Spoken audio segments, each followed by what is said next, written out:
Okay, so what we're doing today is we are going to be going over, for the first 10-15 minutes of class, I just want to go over what's going to be on Monday's quiz. So on Monday at the start of class, you're going to have a quiz, and I want you to know what's going to be on the quiz, more or less. And I'll have some comments about grading in the quiz and what you can expect in just a couple minutes.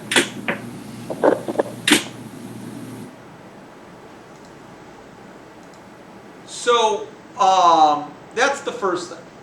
The second thing that we're going to do is you're going to have the majority of the class to complete the lab assignment that we started yesterday. So I'll be here to answer any questions that you may have as you go through the lab. The lab is going to be due on Monday, so you should have it done by Sunday night. Something was sent out in Google Classroom just a little bit ago, I should say, which basically takes you to a link on my course website on Active Learning, which asks you to just enter the answers you put for everything, and we'll go from there. So that'll be, the proof that I have that you did the work and did it more or less correctly. Now, so that's about it. Are there any questions for me before we get started here?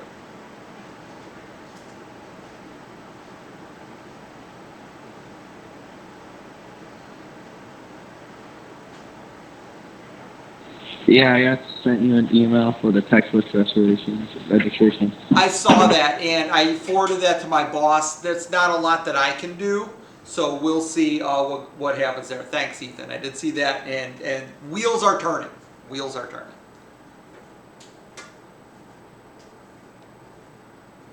Any other questions?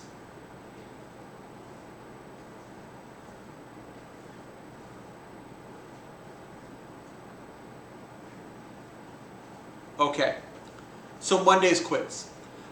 I have 6 things right here, and you have a copy of this. I sent it out to you via Google Classroom. You have a copy of this available. These are the 6 things that I'm going to be primarily asking you about on the quiz.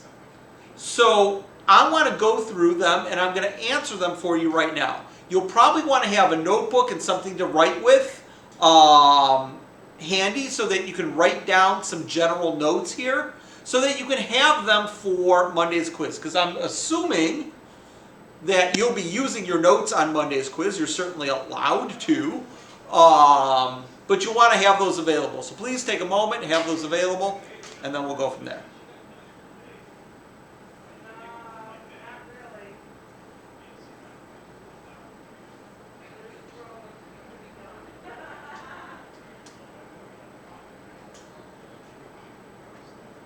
Okay, so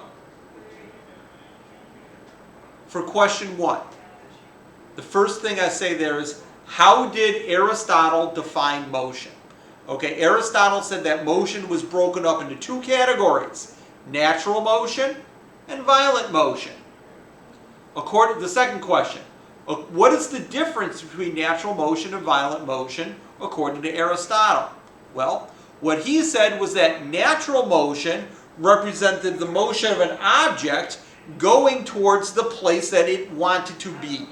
Okay, wherever nature intended it to be, that's where it would go. So something that was heavy would fall straight down towards the ground. Something that was light would rise up into the sky. But that's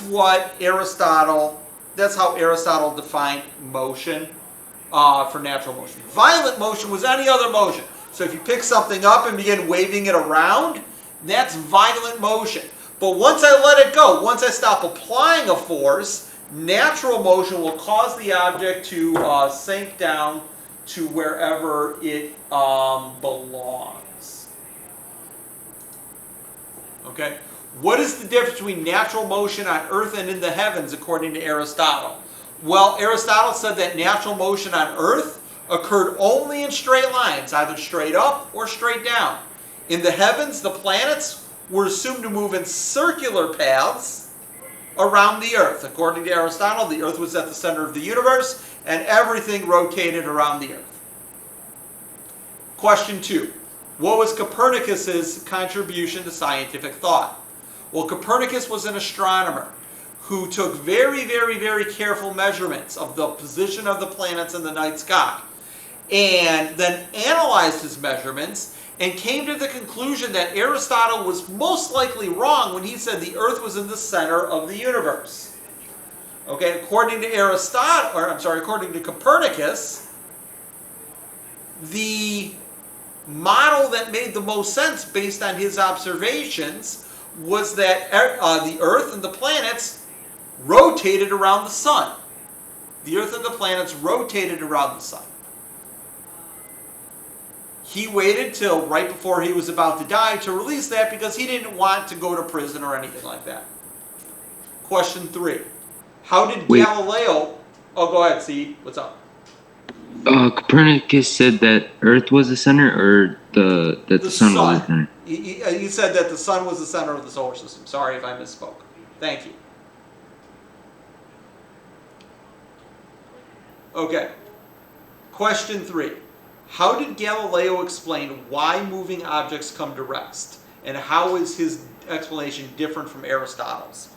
Well, Galileo did, a lot of experiments. So that's kind of the thing that breaks between Galileo and Aristotle, is that Galileo thought really hard about motion, so did Aristotle, but Galileo based his thoughts on experimental evidence.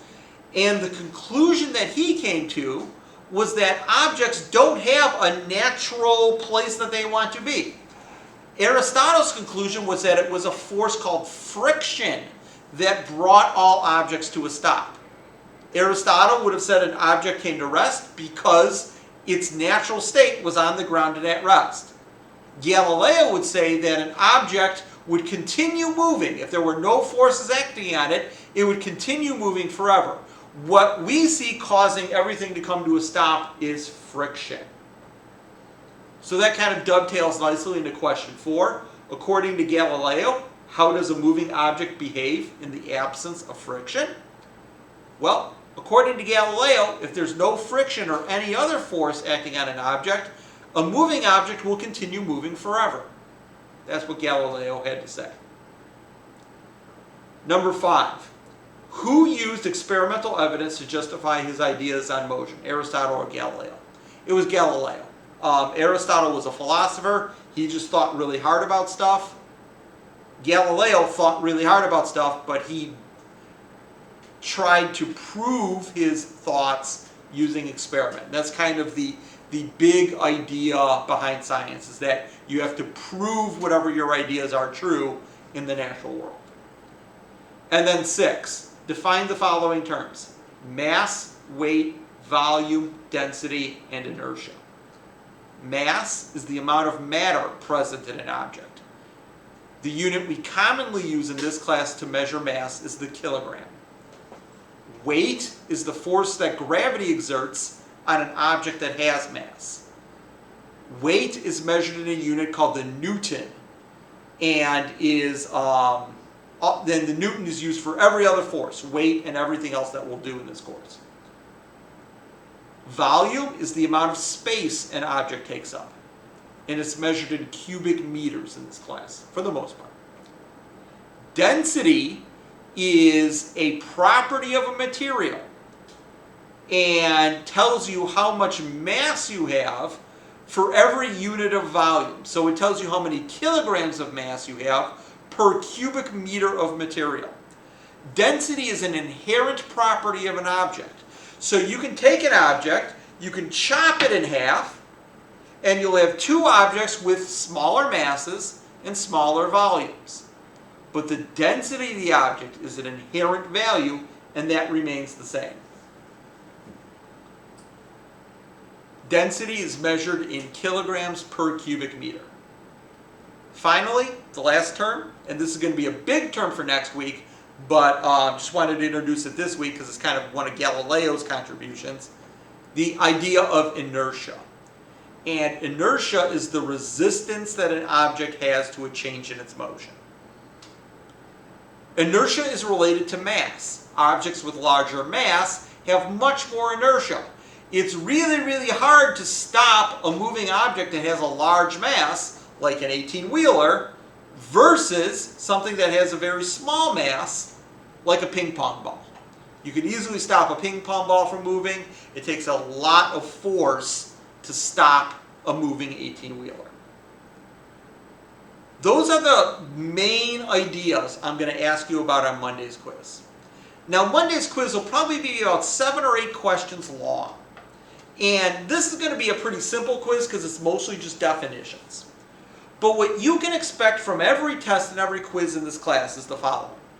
If you can answer every question perfectly that I have put up over here, you can expect to get a B.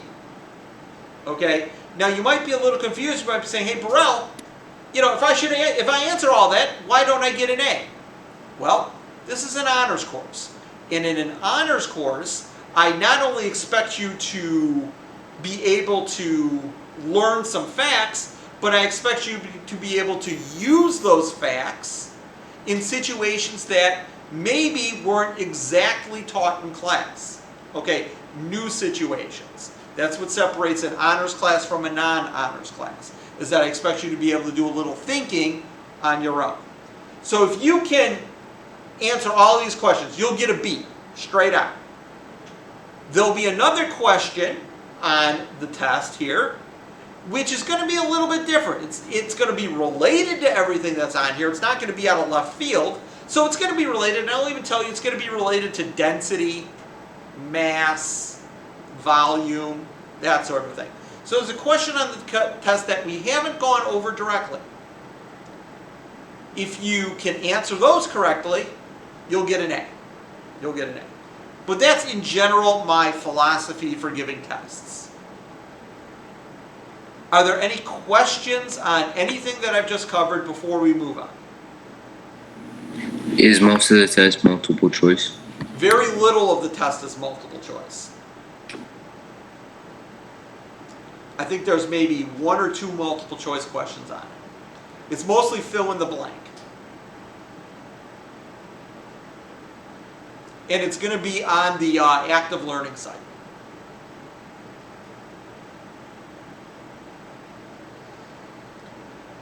Any other questions? Are you gonna post a link in Google Classroom, or are you gonna post a link when we come into the meet? Probably both. Probably both.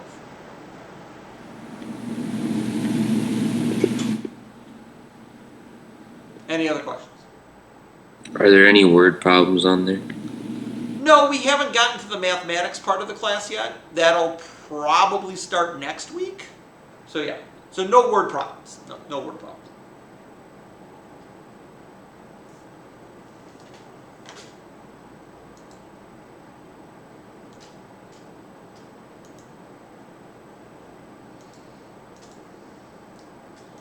Okay, ladies and gentlemen. So I believe we have about another 25 minutes of class left. Something like that. I think this goes till what? 12:30.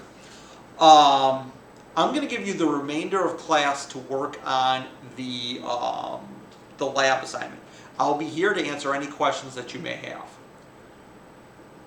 Would you guys prefer if I set up the breakout rooms, or are you happy just hanging out here and working, and if you have a question, just asking?